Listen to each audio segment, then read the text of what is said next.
Entonces vamos a hablar del futuro, pero yendo un paso más allá, del futuro del futuro. Y antes de empezar a hablar del futuro, a mí me gusta hacer un poco de historia. Entonces quiero empezar hablando del pasado del futuro. ¿Qué quiero decir con el pasado del futuro? Básicamente, todas las tecnologías que estamos acostumbrados a usar cotidianamente evolucionan de manera lineal y lenta. Si tomamos como ejemplo los aviones y comparamos el avión más moderno que existía en el mundo en 1950 comparado con el jet más moderno en la actualidad, podemos ver que en los principales parámetros que miden la performance de los aviones prácticamente no cambió nada. Lo que más aumentó es el rango de vuelo sin reabastecer combustible, que se triplicó, pero cuando pensamos que pasaron en el medio 64 años, la tasa de cambio anual no llega ni al 2% al año. Si hacemos la misma comparativa con los autos, el cambio estético es mucho más notable, pero al final del día lo mismo es cierto. La velocidad máxima de los autos apenas se triplicó en 84 años, una tasa de cambio que no llega tampoco al 2% anual. Con esto no les estoy diciendo nada que ustedes no sepan. Todos sabemos que si tenemos un auto, tal marca, tal modelo, de hace 5 años, y lo cambiamos por la misma marca, mismo modelo, 0 kilómetro, no cambia nada. Un auto de hace 5 años es igual a un auto de hoy. A lo que esto llevó es a que todas las grandes utopías de futuro que nos fuimos construyendo, cada vez que nos imaginamos un mundo increíble que iba a llegar, terminemos siempre en grandes desencantos. Quizá el más notorio de todos estos desencantos haya sido el año 2000. Los más grandes en esta sala recordarán cuando faltaba mucho para el año 2000, digamos en la última parte de la década del 70, década del 80, imaginábamos el año 2000 e imaginábamos autos voladores, la cura del cáncer y un montón de otros logros científicos y tecnológicos que finalmente no ocurrieron. Yo me acuerdo el 1 de enero del 2000, minutos después de brindar con mi familia, acercarme a la ventana ingenuamente para ver con mis propios ojos el año 2000. Y por supuesto no solo no pasaban autos voladores, sino que había estacionado afuera en la vereda un Peugeot 504 y pensé, ¿qué diablos hemos hecho mal? Qué gran desencanto fue ese año. Cuando uno mira las revistas, los diarios de la época, está lleno de citas que hoy miradas en retrospectiva lucen absolutamente ridículas, como esta cita del diario Chicago Tribune, que en 1965 predijo que las reuniones de negocios como estas en el año 2000 se iban a hacer en cosmoteles y que cada uno iba a ir volando con su navecita voladora. Realmente creíamos esas cosas. Imagínense el desencanto cuando llegó no solo el 2000, el 2014 y los autos siguen sin volar. Otro ejemplo para mí divertido de desencanto con el futuro lo proporciona la película Volver al Futuro. Seguramente muchos la hayan visto, esta es Volver al Futuro 2, esta escena en la que Marty McFly se escapa de sus perseguidores, una especie de punks del siglo XXI, y se escapa patinando en esta patineta voladora, el hoverboard. Lo van persiguiendo y en el momento más oportuno llega con el auto volador, el Dr. Emmett Brown, y lo rescata. Bueno, no sé si ustedes saben en qué año la película ambientaba este futuro. La respuesta es en el 2015, esto es el año que viene.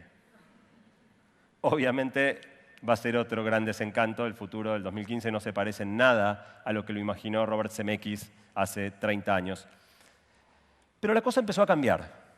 Hablemos ahora del presente del futuro. Algo empezó a cambiar y para simbolizar ese cambio a mí me gusta mucho usar esta foto. Estos son 2 aborígenes de una tribu llamada Masái, que viven en algunos lugares recónditos de África. En muchos sentidos viven hoy todavía exactamente igual de lo que vivían sus antepasados hace 500 años, y sin embargo cada uno de ellos tiene un teléfono celular en la mano. No solo tiene un teléfono celular en la mano, esta foto es de 2010, ya estoy seguro que hoy tienen un teléfono mucho mejor que ese que salió en la foto. La cosa empezó a cambiar a partir de algo que se conoce como la ley de Moore. La ley de Moore, si bien se llama ley, no es una ley, es una observación empírica, que es observar que en una serie muy larga de tiempo las computadoras duplican su potencia cada 18 a 24 meses. Voy a repetir esto. Las computadoras son el doble de poderosas cada 1 año y medio o 2. Este fenómeno que tiene la informática es absolutamente nuevo. Ninguna otra cosa desarrollada por el hombre en la historia de la humanidad se movió a un ritmo tan veloz. Y de nuevo, tampoco con esto les estoy diciendo algo que no sepan. Así como saben que si cambiamos un auto de hace 5 años por un auto nuevo no cambia nada, si cambiamos una compu de hace 5 años por una compu nueva o un teléfono celular de hace 5 años por uno nuevo, la diferencia es abismal. A lo que esto llevó es a que entonces, por primera vez en la historia, al intentar prever cómo iba a ser el futuro, nos equivoquemos pero al revés. En vez de imaginar un mundo increíble con autos voladores y después desencantarnos, el futuro fue tremendamente más increíble de lo que fuimos capaces de imaginarlo. Déjenme darles un ejemplo. Esto que ven acá es una computadora llamada ENIAC. En el momento que fue presentada, en 1946, era la computadora más poderosa que existía en el mundo. Si se están preguntando cuál de las cosas en esa habitación es ENIAC, la respuesta es que todo es ENIAC. La habitación entera es una sola computadora que tenía más de 30 metros de largo. En el momento que ENIAC fue presentada, la principal revista de tecnología en Estados Unidos, Popular Mechanics, sacó una nota donde hablaba de ENIAC diciendo que mientras que ENIAC esté equipada con 18.000 tubos de vacío y pesa 30 toneladas, las computadoras del futuro podrían tener solo 1.000 tubos de vacío y pesar solo 1,5 toneladas. El teléfono celular que traje yo hoy para tener conmigo pesa 150 gramos, o sea, 10.000 veces menos de lo que Popular Mechanics se imaginó, y tiene 170.000 veces la potencia de la computadora más poderosa del mundo hace apenas 60 años. Así de increíble, así de inesperada es el avance de las computadoras. Y por eso la informática está llena de citas, muchas de ellas muy famosas, dichas por las personas que más sabían de computación en el mundo y que quedaron hoy mirados en retrospectiva como papanatas por haber dicho cosas que hoy, por supuesto, juran que jamás dijeron. El chairman mundial de IBM diciendo que el mercado mundial de computadoras no sería más de 4 o 5, el presidente y fundador de Digital Equipment diciendo que él creía que nunca nadie querría tener una computadora en su casa, o el propio Bill Gates diciendo que nunca iba a existir un sistema operativo de 32 bits y hoy las versiones hogareñas de Windows tienen 64. ¿Por qué pasó esto? ¿Por qué ni las personas que más sabían de informática en el mundo pudieron imaginar el tipo de cambio que venía? La respuesta es que los fenómenos exponenciales son muy antiintuitivos, porque cuando algo crece duplicando su potencia cada 18 a 24 meses, deja de crecer de una manera lineal y pasa a crecer siguiendo una ecuación exponencial.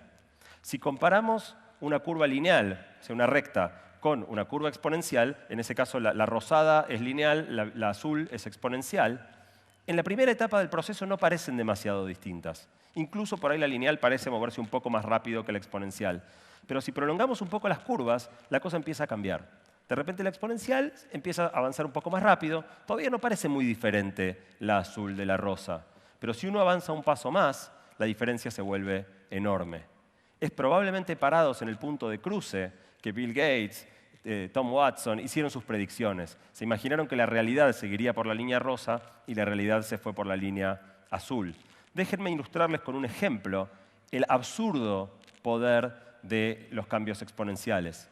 Si yo saliera a hacer una caminata lineal de 30 pasos, si cada paso mide 1 metro, después de dar 30 pasos, voy a haber avanzado 30 metros. Imaginemos ahora que pudiera hacer una caminata exponencial. ¿Qué quiere decir esto? Salgo también a dar 30 pasos, pero en el primer paso avanzo 1 metro, en el segundo avanzo 2, en el tercero avanzo 4, en el cuarto avanzo 8. Y sigo avanzando.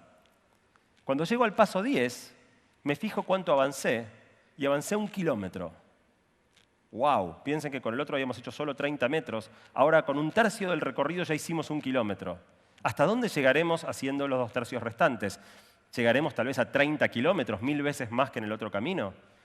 Lleguemos hasta la mitad y ahí tratamos de adivinar. Doy 5 pasos más y después de dar 5 pasos más me encuentro con que ya avancé casi 33 kilómetros. O sea, lo que me imaginé después de 10 pasos, que sería la caminata entera, ya lo alcancé a la mitad. Evidentemente esto se mueve más rápido de lo que yo pensaba.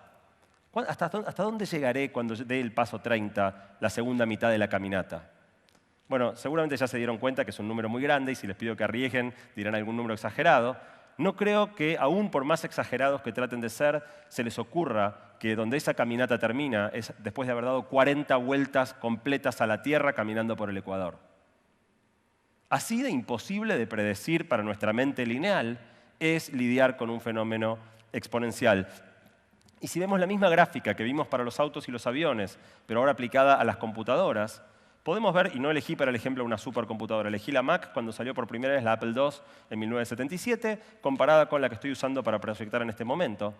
Podemos ver que en los últimos 37 años, en los parámetros principales que definen esta computadora, la mejora fue de 40%, si promediamos todas, 40% año tras año tras año.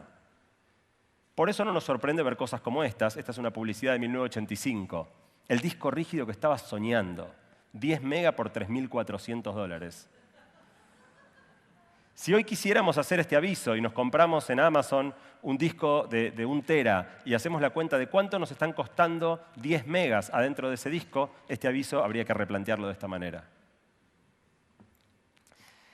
Ahora, yo lo que les quiero mostrar es realmente, digamos, pues estamos acostumbrados a que las computadoras mejoren 40% todos los años, ya no nos sorprende. Y yo les quiero mostrar cuán ridículo, cuán inconcebible es que algo mejore sostenidamente en el tiempo 40% año tras año tras año. Y la manera que encontré de mostrarlo es mostrarles cómo serían los aviones y los autos si en vez de mejorar al 1,5%, al 2%, mejoraran 40% al año.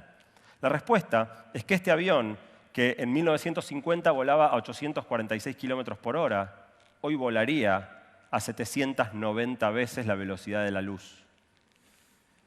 Y si hubiese caído su costo, como el del disco rígido, un avión nos costaría solo 8 centavos. Y si hacemos el ejemplo de los autos, este auto, que en 1930 tenía un motor de 40 caballos de fuerza, hoy su motor tendría una potencia de 1.794 veces 15 terawatts. Y lo escribí de esta manera no por una razón caprichosa. 15 terawatts es el consumo global energético del planeta entero por año. Un solo auto tendría una potencia equivalente a 1.800 planetas tierras enteros. Eso, en sus parámetros equivalentes, es lo que hace esta máquina que está acá arriba. Pero la paradoja del presente es que si bien todo esto que yo les digo es cierto, por ahora nada demasiado profundo ha cambiado. Llevamos en nuestro bolsillo una computadora 170.000 veces más poderosa que ENIAC y la usamos para mirar videos de gatitos tocando el piano en YouTube o mandarnos mensajitos o buscar en Tinder con quién pasar la noche.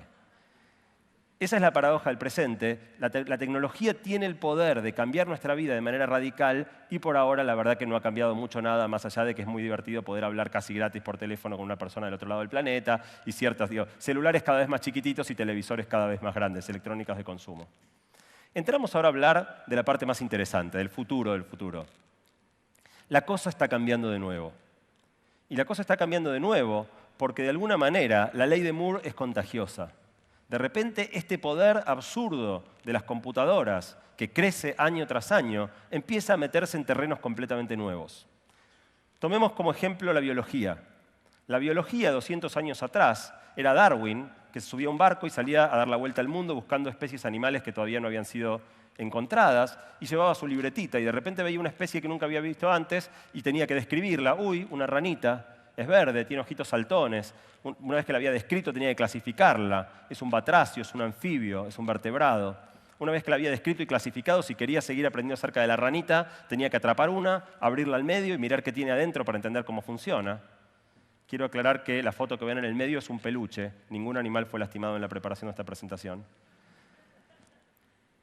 Una vez que la había destripado para entender cómo funciona, si quería seguir aprendiendo sobre la biología de esa rana, tenía que atrapar otras y empezar a hacer experimentos. ¿Qué pasa si dejo a la rana una semana sin comer? ¿Qué pasa si le inyecto nitroglicerina? ¿Qué pasa si la cruzo con un rano de tales características?